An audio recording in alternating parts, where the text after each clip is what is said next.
Hi, sports fans. I'm Earl Christie. We had a great show last week with Jesse B. Brown. We had a lot of people talking about the show. I had to bring the gentleman back. And at the top, I just wanted to share this book that this gentleman wrote, Pay Yourself First. And I know you got some good information last week. Hopefully we're going to get some more of this information, and we're going to be talking about some of the athletes again that are making that big money and what they can do. And most important, you sports fans, an opportunity this gentleman's going to share with you. And it's not going to cost you anything. It's just free of charge. To hear about how you can double your money. And I like those things when you can double something that's good. And at the top, I just want to tell you that you can get this book free if you go to LaSalle Bank. No obligation, what have you. Just go and ask for it. Jesse Brown, B. Brown, Pay Yourself First. And Jesse, I tell you, I like that word, and I think a whole lot of people like pay yourself first. Just what motivated you to do this book? Because it takes a lot of effort. I admire people that are writers and things of that nature, so it takes a lot of talent for you to do that and share with people. You remember the famous civil rights activist Fannie Lou Hamer? Okay. She said that she was sick and tired of being sick and tired. Oh. Well, quite frankly, I've heard so many of my clients and friends say that they were sick and tired of being broke, and they wanted to know how to get out of debt and how to become successful and prepare for retirement. And that's the main thing that pushed me to write this book, Pay Yourself First. You know, we've lived a long time. We have become successful in one way or another. Today, we make much more money than our parents could ever think of. I think quite often, if my parents knew how much money that I have in the way of a mortgage on my house, they would absolutely choke. Back in the 30s and 40s, houses cost $30,000 and $40,000. Now you can hardly get a decent house for less than $150,000. So we have to find some way to learn how to save and invest, because our forefathers worked too hard and too long to give us the right to vote and the right to a college education and a right to a decent living. So why is it that we just don't have money in our pockets?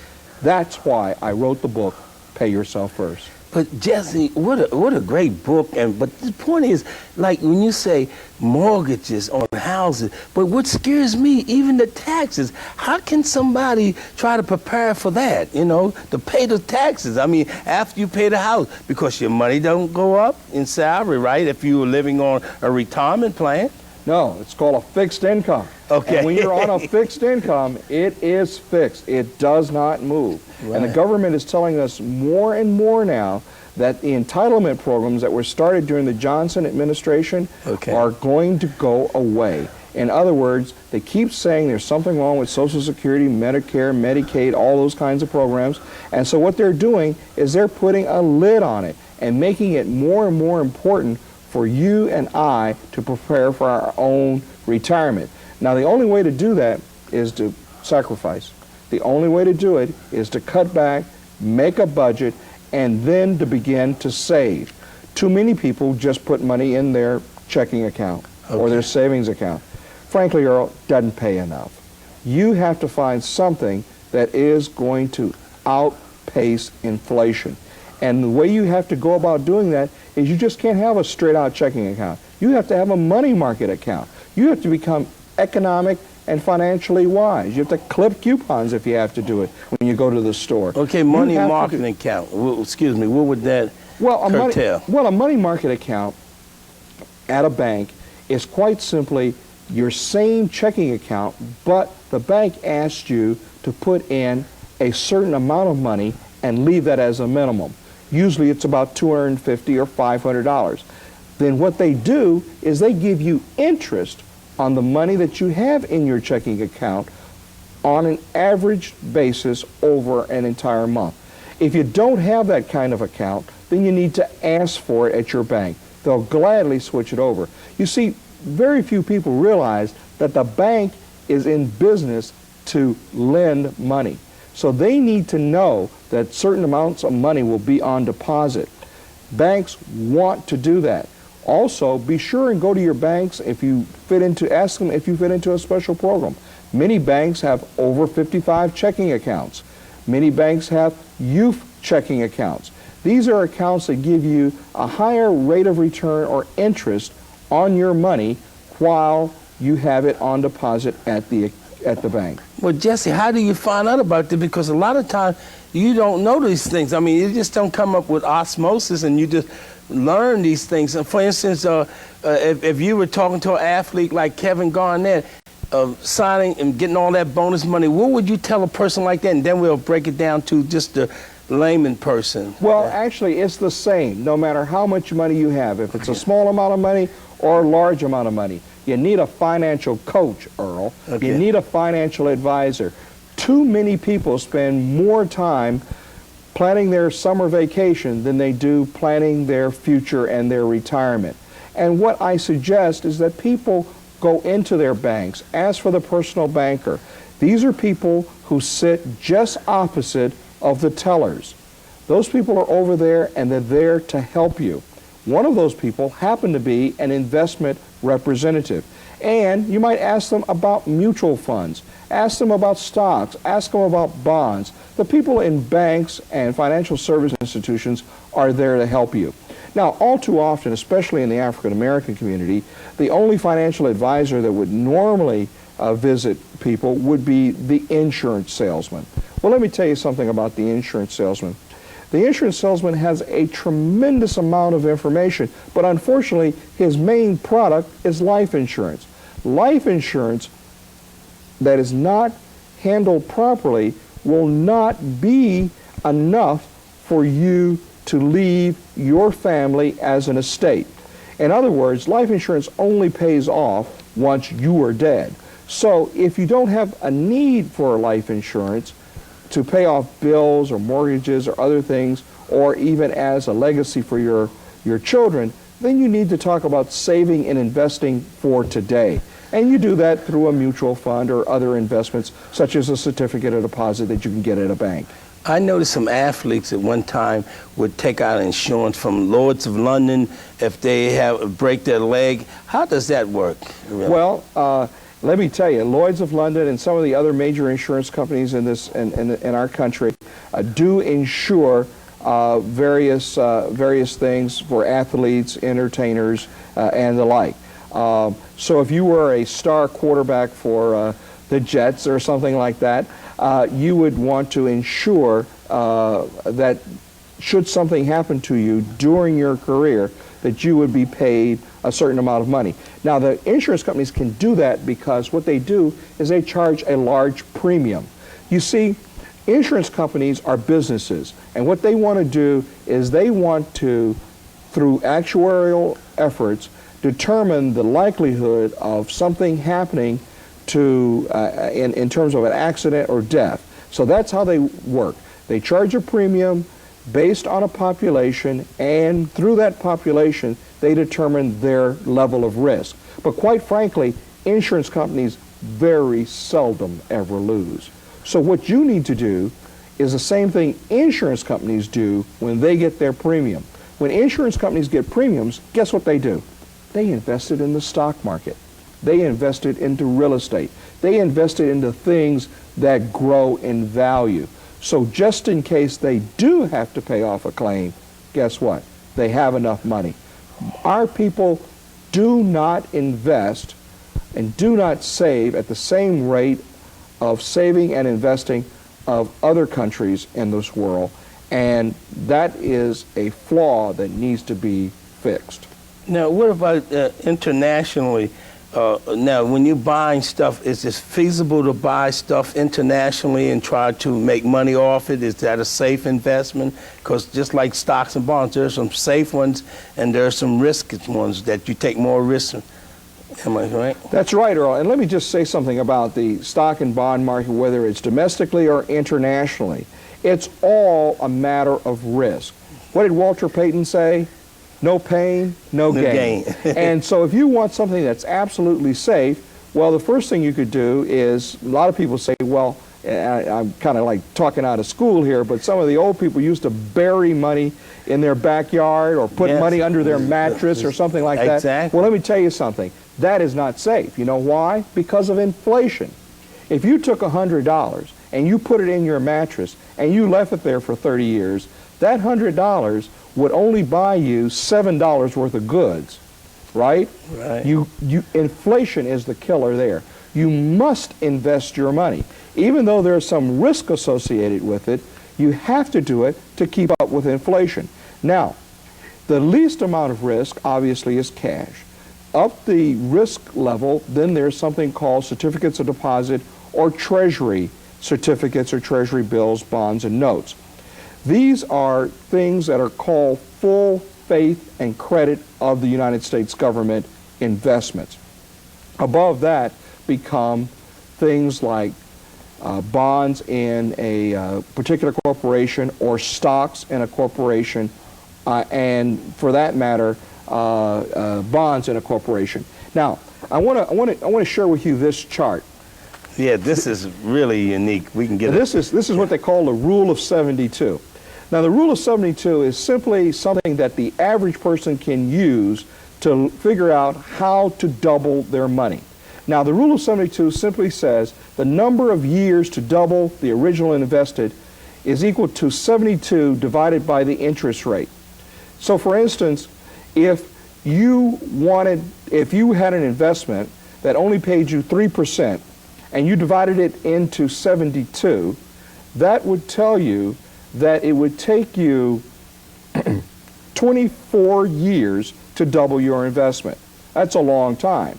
So obviously, a low-paying savings account at a bank won't get you there soon enough. Right. So if you want to do it in 12 years, you do it at a 6% interest rate. Or if you want to do it in 8 years, you do it at a 9% interest rate. So you determine exactly how long you want to double your money. And that determines the kind of investment that you want to put your money in, whether it's a certificate of deposit, a mutual fund, or a stock or a bond. In other words, no pain, no gain, risk and reward. You know, if an athlete gets a signing bonus of $3 million, what would some of the first things you would tell him to do with that money? Well, first of all, the year before he got that signing bonus of $3 million, he didn't have anything, right? Exactly. So what happened the next day? He should take that money and save it and invest it, because as you know, the playing life of an athlete is all too short. Even the luckiest of athletes seldom make it past 7 years in the professional leagues of sport. More often than not, it's 3 years, the average athlete. So I would recommend that he invest the money, and I would recommend that he invest the money into a mutual fund or some kind of managed portfolio where he has diversified investments. In other words, don't put all your eggs in one basket, Earl. Okay, so now he shouldn't buy his mother a home. He shouldn't. No, see, Earl, see, because this is the first thing. The first thing he should do is buy his mama a house. Why? Because she got him there. Okay. Okay. Now, that's number one. We don't make any mistakes here. Okay. But we do have to, once the necessities are taken care of. Okay. He's taken care of all his responsibility. He's paid off his bill. He's paid off his training and everything. Because I do believe you have to set aside money for emergencies. Remember, bad things happen to good people. All right? So he has to prepare. He has to protect that sort of thing. He has to protect his family. He has to protect those kinds of things. Now, you know, yeah, you got to get a car. You got to get yourself some good That's clothes. not a good investment, but Well, it's not an investment at all. It's just what you want to do. Right. It's called conspicuous consumption. But the most important thing, and I insist upon this, first of all, you take 10% and you give to your faith. You give to your charity or you give to your church. In other words, you give back to the community. A minimum. And that's off the gross too, Earl. Okay. Then, I think you ought to put 10% aside by paying yourself first. Make sure that that's in a secure place. And then the other 80%, we ought to take a good hard look at exactly what your necessities are. And if you take care of those, then save and invest the rest.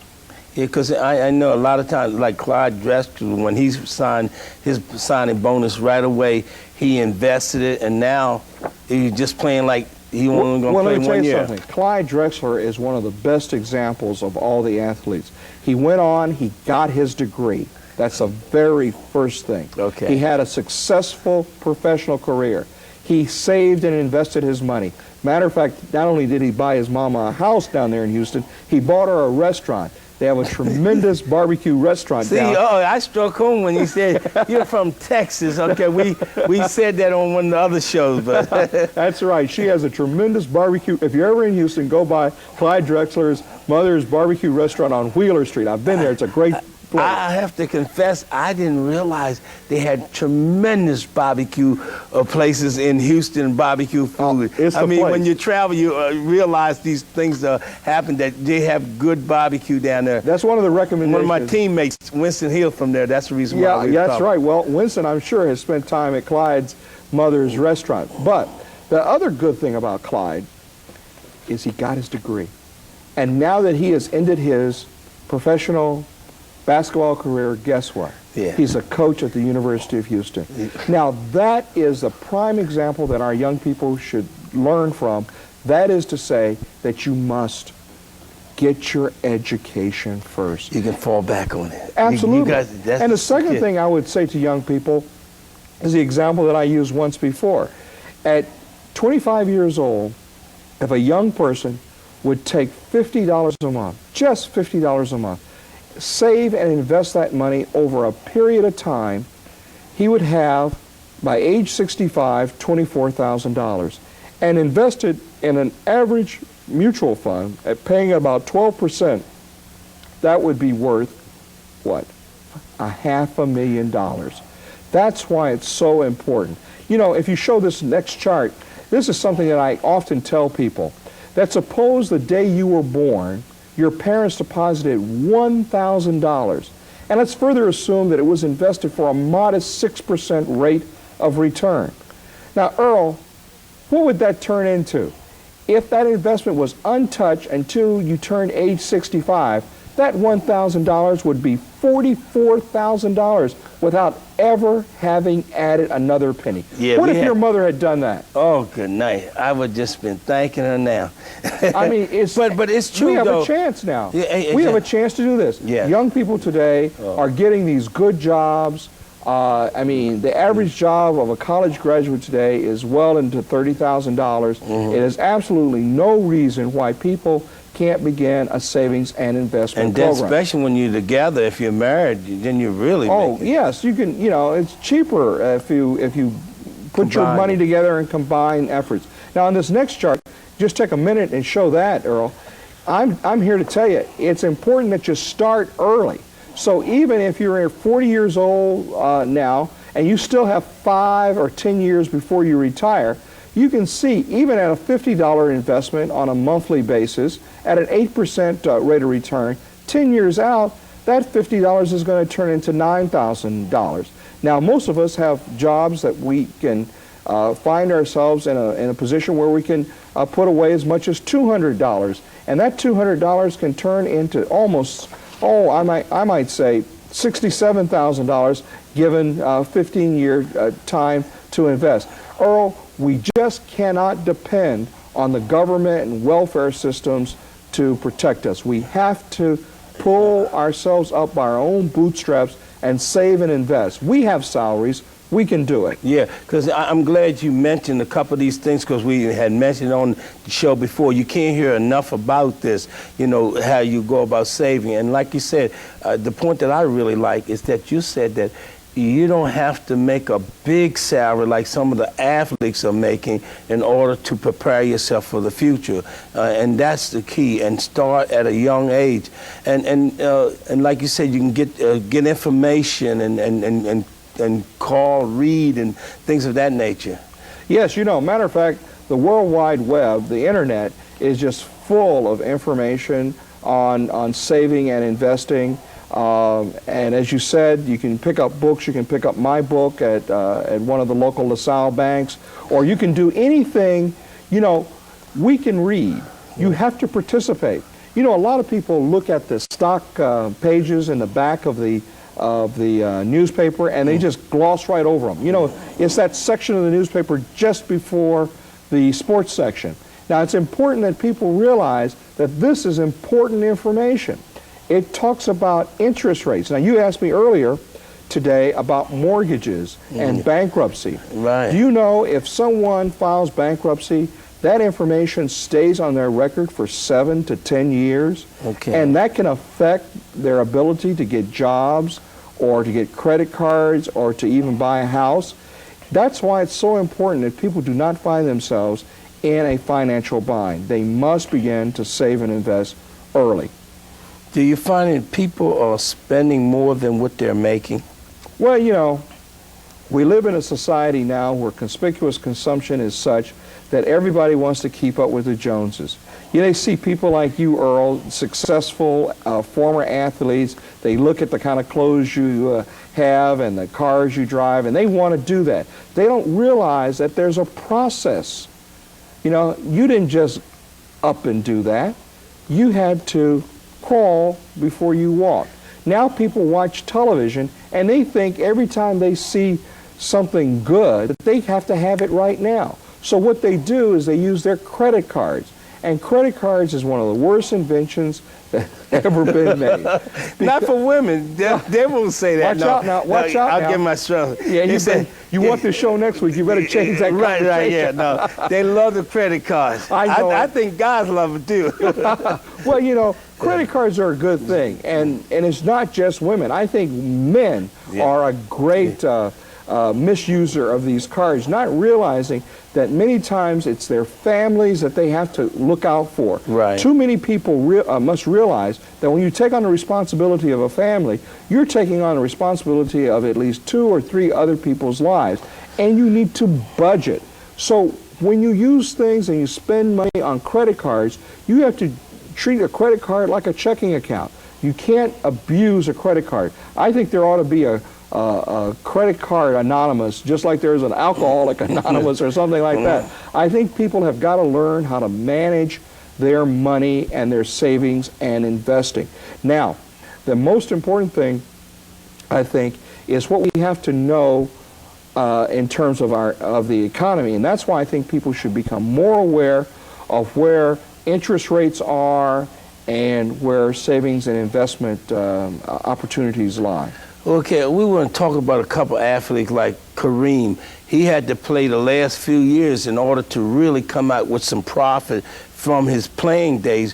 What happens in that? You know, I know Tony Dorsett, if sometimes we make certain investments. That's why I said there are some safe ones, like, say, investing in oil wells and stuff like that.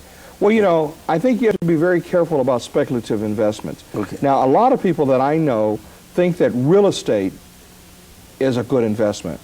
Well, you know, there's pros and cons to real estate. Matter of fact, I own a house right now that I'd love to give away because, quite frankly, it's in a bad location. Consequently, I have to pay the taxes on this house, and I can't sell it because nobody wants to buy it. In other words, the problem with real estate as an investment is that you have to find a ready and willing buyer for every ready and willing seller. And unfortunately, it doesn't always happen. You have to put a sign in front of that house. It happened with me with my piece of real estate. I put a sign in front of the house. Somebody came up there and he says, well, you know, I like your house, but I don't like the white walls. I want blue walls. Well, I says, look, if you want the house, do whatever you want to do with it, but I don't want to own it. It doesn't work like that. But with stocks and bonds and mutual funds, there's a ready and willing buyer for every ready and willing seller on every business day. So even if your investment goes down, at least you have a way of getting rid of it. Real estate, you don't have that opportunity. Now, in the case of Kareem or Tony, Tony especially because he was a Dallas Cowboy, you recall, and they had those heyday when they were America's team. And they were spending money like it was water. Mm-hmm. And unfortunately, he was not prepared when he left football. Now, he's come upon better days now. Oh, yeah, he's doing pretty good. Because he now has a marketing franchise company, right, and he's selling athletic wear, and he's doing quite well. Yes. But too many of the players didn't quite have the same opportunity. So I encourage people, even more so now than ever before, is to get a good, solid education and don't rely upon sports as the be-all, end-all. Because that's really a stepping stone to get you. And the success of most athletes, anyhow, is off the field, not just on the court, not on the track or whatever. It's off. That's where you really make your money. Yeah. Well, I think it's a combination, and it's extremely important that athletes and young athletes and parents of athletes pay attention to this whole thing. There's a new organization called the Mothers of the NBA, which I'm one of the advisors to, and they have an opportunity to work with their young people. Too many times managers mismanage agents and so it's important that the athlete has an education where he knows exactly how to work a budget and go on with his life. As always, we're always running out of time, but I just want to tell the sports fans, you're in for a treat. The book, I'm holding up your book, Pay Yourself First by Jesse B. Brown, and it's so beautiful that you're giving this book away free. Only thing you have to do is just go to LaSalle Bank and just ask for the book. That's right. Right? And there's some great information in here. It's unbelievable. Well, thank you, Earl. You know, I really appreciate being on this show. You've done so much for the community by giving out information, working with the young people. Too many professional athletes don't give back like you've done. Well, I appreciate it, and we're very proud, too. Since we're talking about it, I have to give credit. We have a guy named Ruben Rodriguez who's doing a great job helping me with the foundation and everything. I just formed the Earl Christie Foundation, but I really thank you for that and working with young people. That's what it's all about, working with people. And, Jesse, you're doing it. Thanks a million. Oh, I said thanks a million, right? It was talking about money, huh? But Jesse B. Brown, I'm Earl Christie. See you next week. Take care. Thanks a lot, buddy.